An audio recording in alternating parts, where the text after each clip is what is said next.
大家好，今集咧講下咧肩頸膊痛，但係今次肩頸膊痛咧，我哋係做前頸嘅，因為前頸嘅肌肉咧，如果過分繃緊嘅話咧，都會令到我哋有肩頸膊痛嘅喎。好啦，咁好快睇一睇點做咯喎。咁首先咧，捽熱嘅掌心，按摩下條頸，令到頸嘅血液循環咧增加翻先。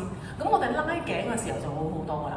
OK， 咁我哋分開三邊嘅，咁就係前頸啦，係啦，左右兩側，好嘛？我哋前頸先，好，雙手咧就擺喺呢個鎖骨嘅地方，將個鎖骨咧向下拉，係啦，好簡單。好，跟住咧我哋咧微微抬起個頭，向上望，保持個呼吸，你就會感覺到前頸咧喉嚨呢啲位置有拉扯。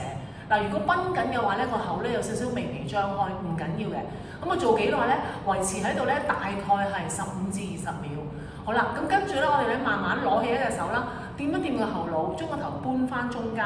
OK， 咁鬆一鬆。好啦，咁左右兩邊點做咧？係一樣係嘅。咁我哋咧就係將個鎖骨嘅肌肉咧向下拉。好啦，咁譬如我要做我自己嘅右邊啦，跟住慢慢轉個頭向右邊45度，再抬起個頭。就會做我左頸嘅肌肉嘅，同樣保持呼吸，腰背挺直，又係做大概15至20秒左右。跟住將隻手擺喺個後腦，搬翻嚟，好，又鬆一鬆。好啦，另外一邊嘞喎 ，OK， 好，轉咗個頭向另外一邊45度先，再慢慢抬起頭，係啦，保持個呼吸。如果好緊嘅話咧，個口微微張開冇問題嘅。好，保持呼吸咧，又係15至20秒。好，做完之後，我手托一托個後腦，將個頭搬翻嚟，好，喐一喐 ，OK， 得唔得？咁你會覺得咧呢個位置咧好舒暢嘅，同埋有時鼻即係氣管敏感咧，兩邊嘅肌肉咧壓住個喉嚨咧，好想咳嘅。